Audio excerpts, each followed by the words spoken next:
What's going on, Naruto fans? Unpredictable 60 here, bringing you guys the next What If battle in Naruto Shippuden Ninja Storm 4. Today's battle, we're going to have something that I like to call one of the legendary battles, because this was one of the more significant battles within the series.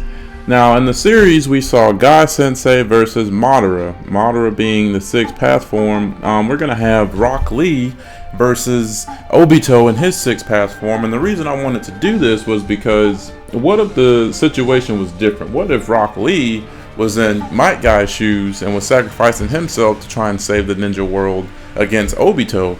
I think, honestly, Rock Lee would have the same outcome as Guy Sensei, and he would end up for sure winning the battle if he unlocked the 8 inner gates. Rock Lee has always been one of the hardest working people within the village, and he's always been told not to unlock the 8th inner gate unless he really needed to. And you know, I think if he actually did, I think he would easily surpass Might Guy Sensei. And it's just because, you know, all the underlings within this show have already surpassed their senseis and have just done things that the sensei just could not believe. And it's just amazing to me to see the progress within these people, because I just feel that, you know, if they can do something that's almost impossible, then, you know, anybody can do it. And I just think that Rock Lee would stand a much better chance at taking on Obito, because Rock Lee is very quick. We saw him combat Gaara way back when Naruto and them were kids in the tuning exams, and it was just so surreal to see something so incredible take place like that. And I think that if Rock Lee were to do that same method where he takes off whatever he needs to make himself lighter, he can make himself easily quicker. And not only that, but adding to that, he'd be able to unlock the 8th inner gate, which would make him even 10 times or 20 times, maybe 100 times over quicker than he normally is. And I just think Obito would have a hard time keeping up or even trying to get away.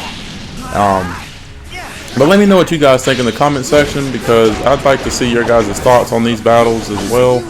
I honestly just believe that Rock Lee would win, just for the simple fact that I previously explained. I don't know if you guys agree with me. If you do, let me know that as well. But I just feel that if Rock Lee were to unlock the 8 inner gates, that would definitely be a big help for him. And I mean, Rock Lee even took on that one guy in the desert.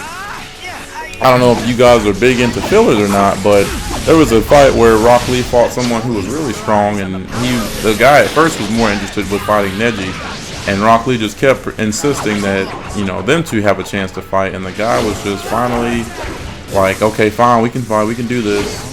And that was a really tough battle for Rock Lee, but it was still something that was really incredible to see. And I just feel like Rock Lee would easily, well, not like I said, it wouldn't be an easy fight. It would definitely be something that Rock Lee would have to work at. But I think if Rock Lee had the same team with him, helping do the same things, like Kakashi's Kamui or Minato's teleportation ability, I think he would still have a fair chance of taking on Obito. And, you know, the reason I think that Rock Lee would win for sure is because when we watched Might Guy combat Madara, you saw there was at one point where Madara said, "That almost killed me, you bastard." Now, of course, Obito would have some incredible healing ability. I think that Rock Lee would actually, like I said, you know, he would probably deliver a much more crushing blow than Might Guy did. And I feel that Rock Lee would end up just taking the battle just like that. I just feel that, because I mean, we've seen Rock Lee multiple times use his inner gates, and it's just always really cool to me to see him do so, because it just puts a major strain on his body. It's almost like using the Kaioken like Goku does, but at the same time, this is Rock Lee's own individual thing that only he can do, and it's pretty incredible to see. This is just one of those things that I just have to go ahead and admit that Rock Lee would take the battle, as you guys can see. Hopefully you guys have enjoyed this video. And for those of you who are Naruto fans, please make sure you subscribe. Make sure you share this video with all your friends and family. Just make sure they all who are fans, make sure you share this with all your friends, cousins, whoever you need to. And on that note, this has been your broadcast. Thank you all for watching this video. If you all are fans of these What If battles, then please stay tuned, because there will be more coming your way. And on that note, this has been your broadcast. Unpredictable out.